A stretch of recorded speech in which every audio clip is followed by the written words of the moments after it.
اللہ اکبر۔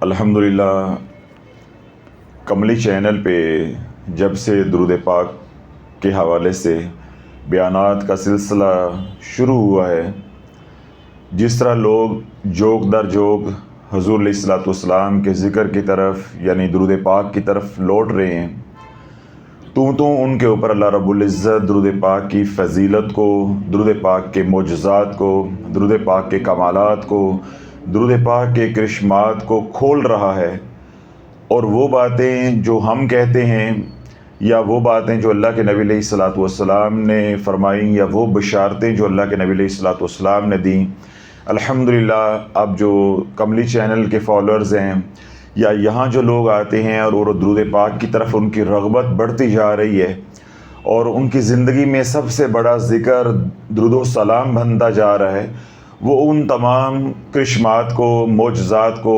کمالات کو اور ان تمام بشارتوں کو جو درود پاک سے وابستہ ہیں ان کو الحمدللہ اپنی آنکھوں سے دیکھ رہے ہیں۔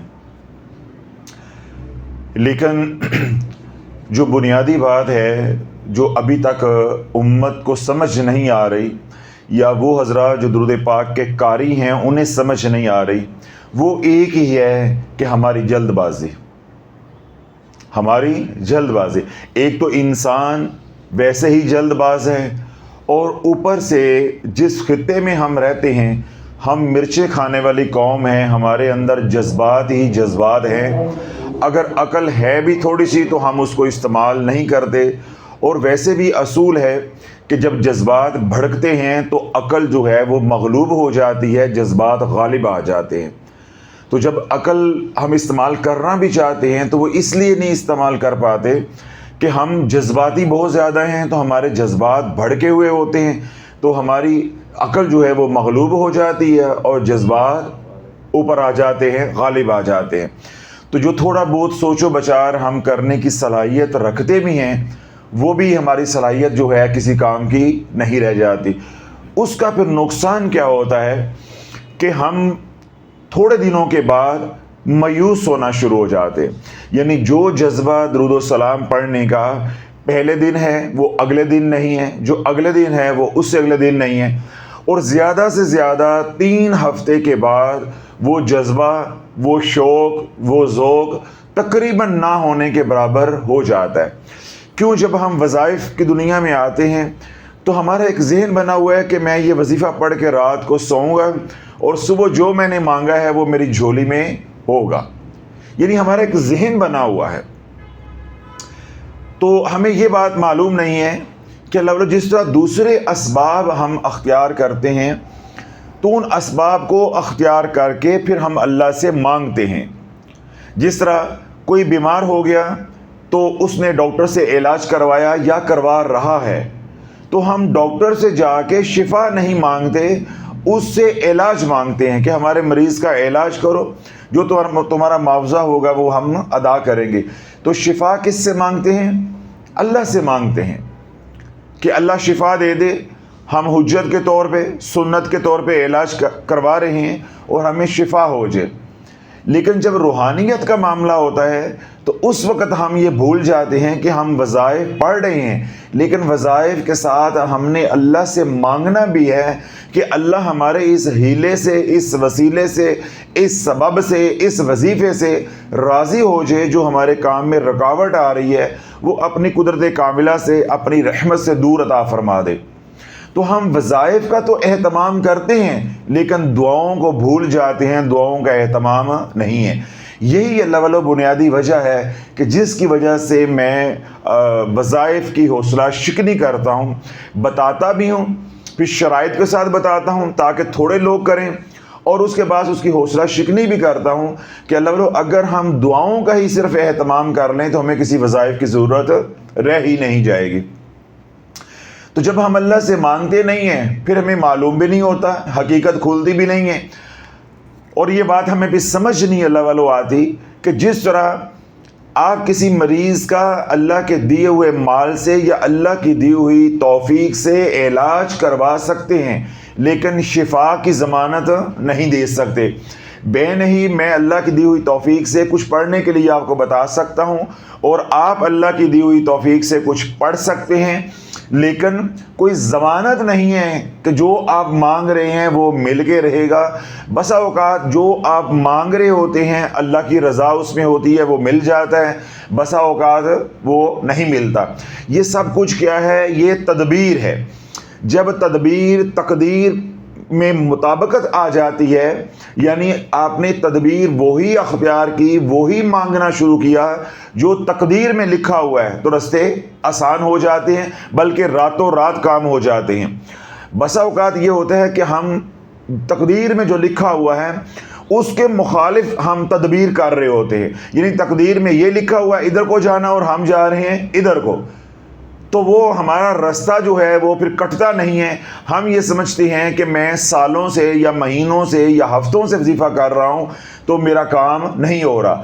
بھائی سفر ادھر سے 1 گھنٹے کا تھا یا 30 منٹ کا تھا یا 1 منٹ کا تھا، ہم چل پڑے ادھر کو، تو ادھر کو ہم دن رات بھی چلتے رہیں گے تو منزل نہیں آئے گی۔ اب یہاں کسی کے سننے والے کے ذہن میں یہ سوال آ سکتا ہے کہ ہمیں کیسے معلوم ہوگا کہ تقدیر میں کون سا راستہ لکھا ہوا ہے؟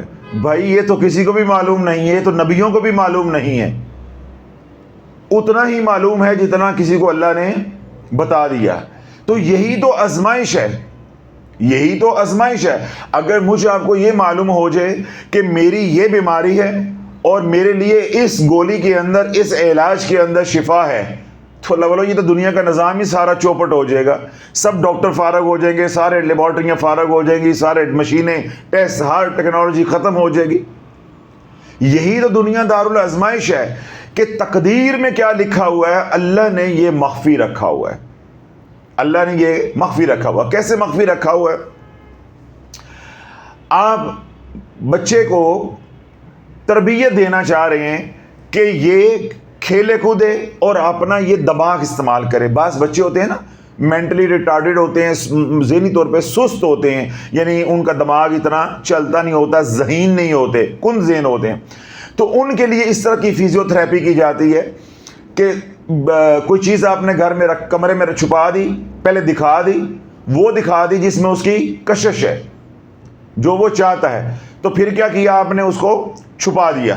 تو پھر بچے کو کہا کہ اگر ڈھونڈ لو تو تمہاری ہے، تاکہ وہ ڈھونڈے اور اپنا ذہن استعمال کرے، اپنا ذہن استعمال کرے۔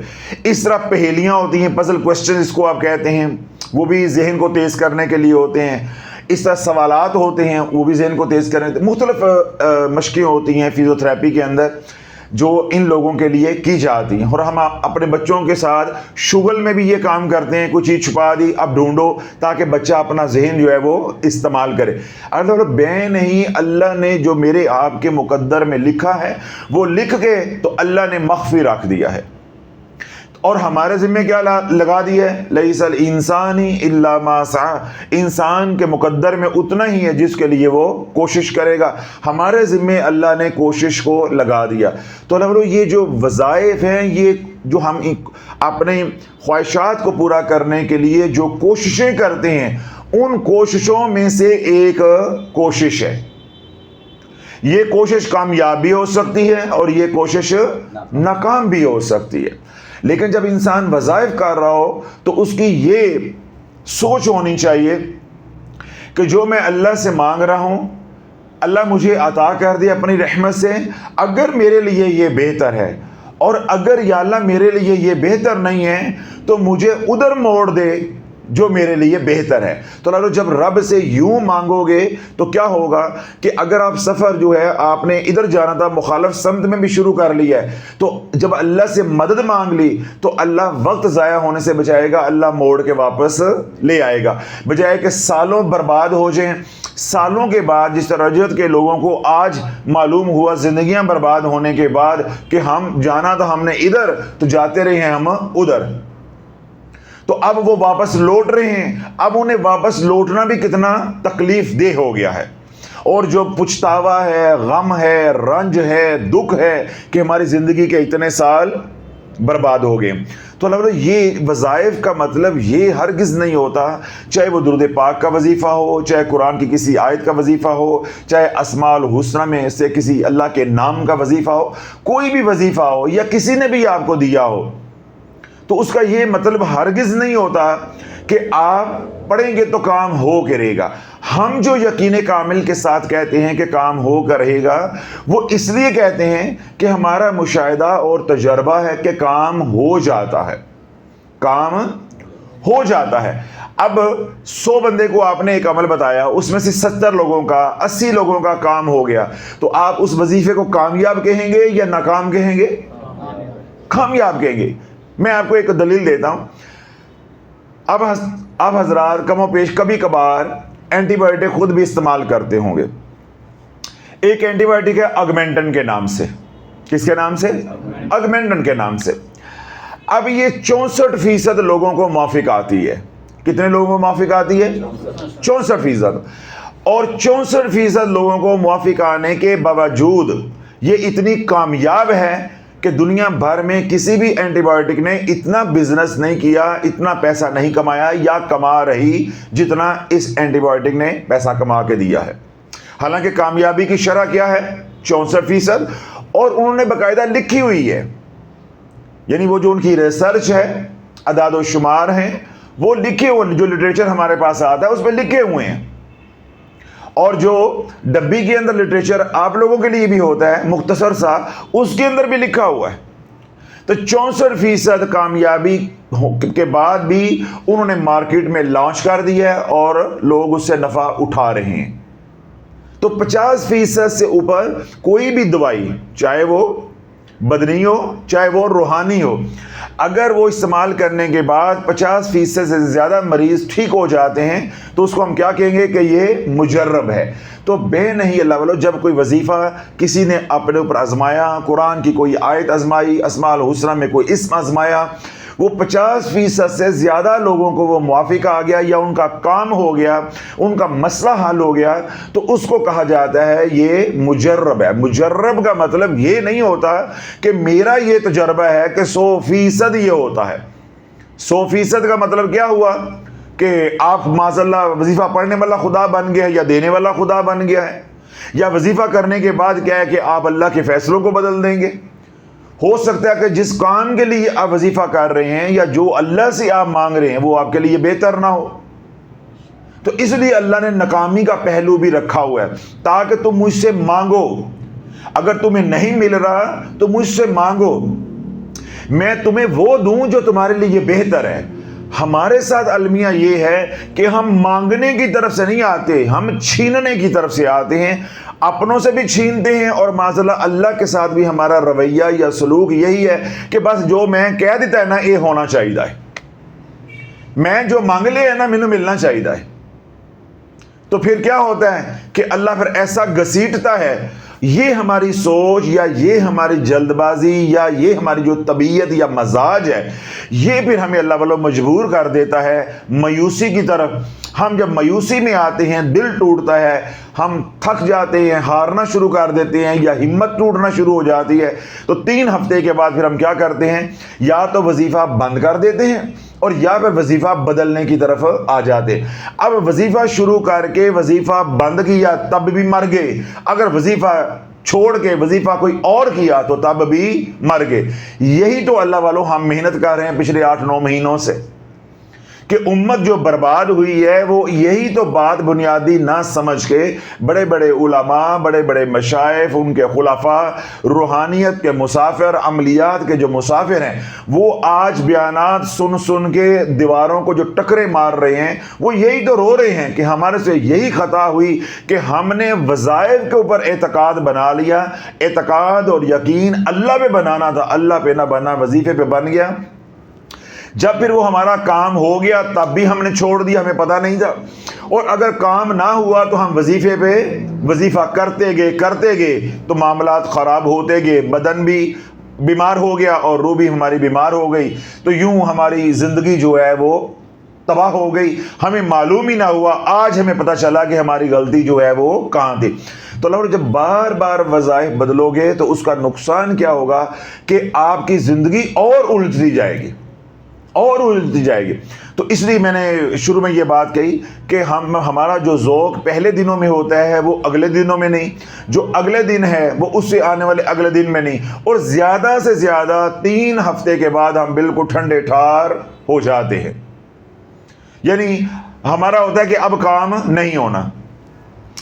تو اللہ برو اگر چاہے کملی چینل پہ جون سا بھی عمل کر رہے ہیں یا ہمارے شافیہ سوشل میڈیا سے جون سا بھی عمل کر رہے ہیں یا کسی کا بتایا ہوا کوئی بھی عمل آپ کر رہے ہیں, عمل کا مطلب یہ ہے جو میرے نبی علیہ الصلوۃ والسلام نے بات ارشاد فرمائی ہے کہ عمل چھوٹا ہو اور ہمیشہ ہو, مسلسل ہو, اللہ سے مانگتے رہو, پڑھتے رہو, اللہ سے مانگتے رہو.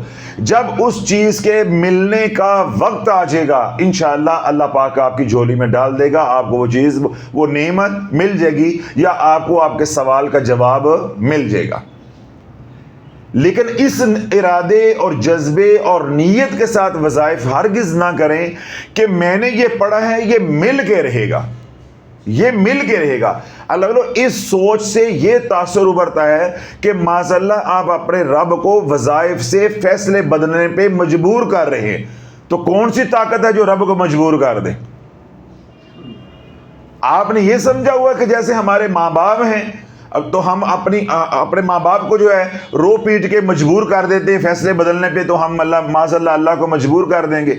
ہاں یہ ہے کہ آپ فیصلے بدلنے پہ اللہ کو عرض کر سکتے ہیں, درخواست کر سکتے ہیں. وہی تو میں کہہ رہا ہوں کہ ہم درخواست کی طرف آتے نہیں ہیں. ہم نے وظیفہ کیا, مصلی لپیٹا, ختم. وظیفہ کیا, مصلی لپیٹا, ختم. یا چلتے پھرتے وظیفہ کیا لیکن دعا کا اہتمام نہیں کیا. اگر دعا مانگی بھی ہے تو وہ یہ مانگی ہے اے اللہ دے دے, اے اللہ دے دے, اے اللہ اولاد ہو جائے, اے اللہ مالی تنگدستی ختم ہو جائے, اے اللہ شفا ہو جائے. بس یعنی جو بات منہ میں آ گئی ہے بس یہ کہ لے کے چھوڑنی. ہم نے یہ نہیں کہا کہ یا اللہ جہاں میں غلط ہوں مجھے ہدایت دے دے. یا اللہ جہاں سے ہم علاج کروا رہے ہیں روحانی ہے یا بدنی, اگر تو علاج ٹھیک ہے تو یا اللہ اس میں شفا ڈال دے. یا اللہ اگر علاج ٹھیک نہیں ہے تو ہمیں وہاں پہنچا دے جہاں اس کی شفا لکھی ہے. میں جو وظیفہ پڑھ رہا ہوں یا اللہ یہ اگر ٹھیک ہے تو اس سے میرا مقصد پورا کر دے. یا اللہ اگر ٹھیک نہیں ہے تو میرا رخ ادھر موڑ دے جو میرے لیے ٹھیک ہے. جب اللہ والو آپ رستہ اپنا کھلا رکھو گے تو انشاءاللہ اللہ کی مدد آ کے رہے گی. جب آپ اپنا رستہ ہی بند کر لو گے, دروازہ ہی بند کر لو گے, نہیں میں نے یہ لے کے چھوڑنا ہے, میں کاکا لے کے چھوڑنا ہے, ہم نے بیٹی کا رشتہ لے کے چھوڑنا ہے, ہم نے بیٹے کا رشتہ دے کے چھوڑنا ہے, ہم نے یہ والا گھر لے کے چھوڑنا ہے, تو اللہ والو وہ اب آپ کے لیے مناسب نہیں ہے. آنے والے دنوں میں آپ کے لیے وہ مشکلات پیدا ہوں گی. جو آپ مانگ رہے ہیں وہ آپ کے لیے نقصان دہ ہے. دیکھیں بچہ ہے, معصوم بچہ ہے 1.25 سال کا, آپ اس کے سامنے آگ کا انگارہ رکھ دیں اور ایک طرف گلاب جامن رکھ دیں تو وہ ہاتھ آگ کے انگارے کو ڈالے گا کیونکہ اس کے اندر چمک دمک زیادہ ہے. جو گلاب جامن ہے اس کے اندر وہ چمک دمک نہیں ہے. اب مجھے بتاؤ کہ وہ انگارہ بہتر ہے یا گلاب جامن بہتر ہے؟ تو انسان کا تو یہ حال ہے کہ انسان چمک دمک کو دیکھتا ہے کہ میرے پاس جو میں مانگ رہا ہوں, بیٹے مانگ رہا ہوں تو بیٹے ہوں گے تو سکون ہوگا. میرے رب کو تو معلوم ہے کہ اگر بیٹے دوں گا وہ تیرے ساتھ کیا سلوک کریں گے, بیٹیاں دوں گا تو کیا سلوک کریں گے, یا میں گاڑی دوں گا تو تیرے ساتھ کیا ہو جائے گا, یا فلان جگہ پہ تو گھر مانگ رہا ہے تو وہاں تو ایک دن بھی نہیں رہ پائے گا, تیرے وہاں جو ہمسائے بنیں گے وہ تیرے لیے ٹھیک نہیں ہے. اب ان باتوں کا ہمیں علم نہیں ہوتا. جب علم نہیں ہے اوپر ہم بے وقوفی کیا کرتے ہیں کہ ہم ہر طرح سے دروازے بند کر لیتے ہیں اور اپنے آپ کو اندر بند کر کے بس ایک ہی وظیفہ کیے جا رہے ہیں اور ایک ہی بات کیے جا رہے ہیں, اللہ لینا ہے, اللہ کاکا لینا ہے, اللہ کاکا لینا ہے, کاکا لے کے چھوڑنا ہے. پھر وہ کاکا بعض دفعہ مل جاتا ہے, جب مل جاتا ہے پھر بھی فرعونیت آ جاتی ہے, جب نہیں ملتا تو پھر ویسے مایوسی آ جاتی ہے. تو دونوں طرح ہم کیا ہو گئے, ناکام ہو گئے. یعنی جب مل گیا تو تکبر آ گیا, میں نے تو یوں وظیفہ کیا فلاں پیر سے لے کے میرا تو یوں کام ہو گیا, معاذ اللہ میں نے اللہ کو مجبور کر دیا فیصلے بدلنے پہ, یا میرے وظیفے نے مجبور کر دیا فیصلے بدلنے پہ, یا تو یہ تاثر چلا گیا, تو یا پھر ویسے ہی